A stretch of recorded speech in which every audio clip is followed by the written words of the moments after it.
A Ján Krstiteľ hovorí, ty ideš ku mne a Ježiš bude naplňme spravodlivosť. Ježiš bol človek. A dá sa pokrstiť tak, ako aj ty sa máš dať pokrstiť Pánovi. Ale musíš veriť Boha. Ty, keď neveríš Pána a nerobíš to z Božieho slova, neveríš tomu a dáva sa pokrstiť len tak, lebo ty si myslíš, je to nesprávny krst. Je to nesprávny krst. Ty sa musíš dať pokrstiť preto, lebo chceš.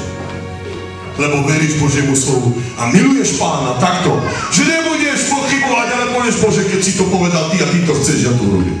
Lebo ťa milujem. Rozumieš, to znamená krst? Druhá vec. Bol Náman. Čítali ste Bibliu? Náman. Náman bol malomocný. Teraz on dobil Jeruzalém, Izrael. A zobral malú otrokyňu. Zobral im k sebe domov, on ju zobral. A dali svojej manželke, aby bola služka. A Náman bol chorý, bo mal malomocenstvo, rozpadal sa na neho mäso. Čo urobil? On začal teraz rozmýšľať, že je chorý, že veľmi skoro zomrie. Táto malička počula ho a hovorí svojej jej manželke, vieš čo, ja poznám jedného proroka. On žije v Judei, v Izraeli. Volá sa Elizeus a on tvojho muža môže oslobodiť od malomocenstva. Žena išla, chod tam, lebo tam je prorok. Ona to povedala, ona je Židovka. Tak on išiel. Išiel tam a poslal teda svojho sluhu za Elizeom a Elizeus mu povedal, povedz mu takto, nech ide k vode Jordán a 7-krát nech sa ponorí do Jordánu a bude uzdravený. Náman šiel a ponoril sa 7-krát. 7-krát, keď sa ponoril, on vyšiel von ako malé dieťa čistý. A čističky, krásne, jeho pleť, uzdravený. Prečo, brada, sestra, prečo Elizeus nevyšiel z domu? Prečo Elizeus nevyšiel z domu? Keď taký veľký kráľov, najväčší generál prišiel, prečo Elizeus nevyšiel? Elizeus, je si trošku nepekne od teba bolo, Elizeus, že si nevyšiel. Náman bol tam veľký muž. Prečo si nevyšiel von? Nie to pekné. Elizeus nevyšiel von a poslal svojho sluhu povedať mu, nech sa ide zaučiť. Na koho teraz stalo, či veriť alebo nie?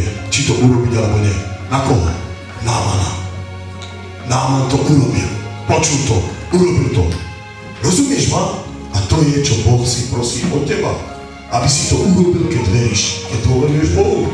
Tak ako Náman to urobil. A Náman bol uzdravený. Brada, sestra, koľko ľudia hovoria, ja pôjdem do krstu, ja už nechcem fajčiť. Vážne sa to tak stane. Vážne sa to tak stane. Necháš to, lebo veríš to. Chceš to urobiť pre Boha. Miluješ Boha. A nechceš vo svojom živote cigarety, tieto veci, ty to necháš vážne vo vode. Prečo? Lebo veríš tomu. Ty to chceš. Boh ti to povedal. Tak ako Námanovi. Náman, viete čo povedal? Elizeus, ani vonku si neprišiel, tak naše vody nie sú lepšie ako vaše vody.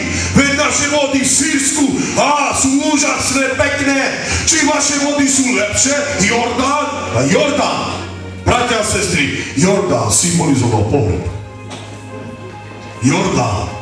Voda Jordán symbolizuje pohreb. Vieš prečo? Lebo tečie do mŕtvého mora a nemá odtek. A to jazero vteká do mŕtvého mora a to je jeho hrob. On tam vždy umiera. Preto Jordán symbolizoval smrť. Pohreb. Jozua hodil kamene za sobou, aby pochoval Egypt. Kde hodili? Do Jordánu. Rozumieš ma? A kto tam krstil? Kto krstil? Ján Krstiteľ. Rozumieš? Symbolizuje preto krst. Brada, sestra, 2. kniha Kráľov 5, 1, 14. Môžete si potom zapísať, prečítať. V vodách krstu sa neskrýva žiadna moc. Moc sa prijaví, keď konáme to, čo Boh povedal. Po vode nie je nejaká moc, je to voda. ty vstupuješ do tej vody. Ale nie je dôležité tá voda. Je dôležité to, že si poslušný Bohu a robíš to, čo Boh povedal. Preto si oslobodený. Preto si uzdravený. Preto, lebo dôveruješ a si poslušný Bohu, robíš to, čo Boh povedal. Rozumieš ma? To je moc a sila. Brana, sestra, krst je pochovanie. Počúvaj teraz. Slovo pokrsti znamená grécky baptizo. Toto slovo, bratia a sestry, baptizo sa používalo v gréčtine na farbenie látek. Viete čo? Látku pustia do farby a tá látka príjme tú farbu. Keď je biela a pustia do červené, tak čo ostane? Červená. Farbili. Aj my sme niekedy farbili trička, rifle. Viete, nie? Tak toto slovo sa používalo baptizovať. A posluchaj, baptizo znamená ponoriť. To znamená, že krst je vtedy účinný, alebo vtedy slávny, keď sa ponoruješ do vody. Preto my človeka ponoríme do vody. Lebo krst znamená baptizo. A keď baptizo znamenalo, že keď dali bielu šatku a vybrali červenú, pýtam sa, keď teba takto dajú do vody a Biblia hovorí, že obliekaš Krista, tak akú farbu vo svojom živote zoberieš? Ježíša Krista. Preto znamená baptizo. Ponoriť do vody. Zobrať tú istú farbu. Tú istú farbu. To znamená krst. Bratia, sestra, keď apoštol Filip chcel pokrstiť eunucha, viete, čo je eunuch? Eunuch je ten, ktorý nemôže mať ženu. Eunuch je ten, ktorý nikdy ženu nemôže mať. Hej, viete, čo je eunuch? No to teraz som to povedal. Nikdy ženu nemôže zobrať. Rozumiete, není už chlap, nemôže, eunuch. Je to služobník, ktorý nemôže, aby slúžil svojim pane navždycky, nemá rodinu, nič. Hej, to je eunuch. A eunuch teraz ide s Filipom apoštolom. A apoštol Filip mu kázal. A apoštol Filip, on eunuch videl vodu. A on hovorí Filipovi, Filip, čo mi bráni sa pokrstiť? A on tam videl vodu. A hneď vyskočil a išiel. Prečo do tejto vody? Pre jednu vec. Na to zastavil voz, ktorom išli obaja Filip a eunuch. Vstúpil do vody a Filip eunucha pokrstil. Keď vstúpil z vody, natešený eunuch pokračoval v ceste, aby bol krst takým, akým je opísaný v Biblii, treba vojsť do vody a výjsť z nej von. To znamená, že správny krst je do veľkej vody. Nie len trošku vodičky, ale vyšiel von z vody. Je to tak? Čítaš to tam? Vyšiel von z vody. Z akej vody vyšiel? Z jazera, z veľkej vody. Rozumieš ma? Z vody vyšiel. To znamená, že krst je voda, veľká voda, ponoriť.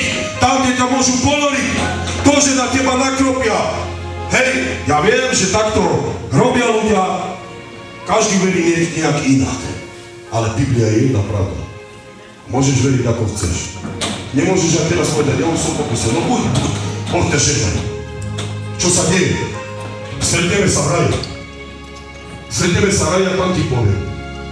Môžeš, že z ďaleka ti budem musieť rozprávať. No neviem, či tam budeš. Dôveruj Biblii to, čo Boh hovorí. Nedôveruj ľuďom to, čo ľudia hovoria. Tu máš v Bibliu jednu pravdu, ktorú aspoň jednu pravdu Boh zanechal. Že nezanechal na človeka, lebo bolo by nás nami katastrofa. Keby každý mal žiť tak, ako iný ti povie, tak si stratili. Aspoň jednu pravdu máme, ktorú vieme, že apoštoli písali z Ducha Svätého. Brada, sestra, za chvíľu končím.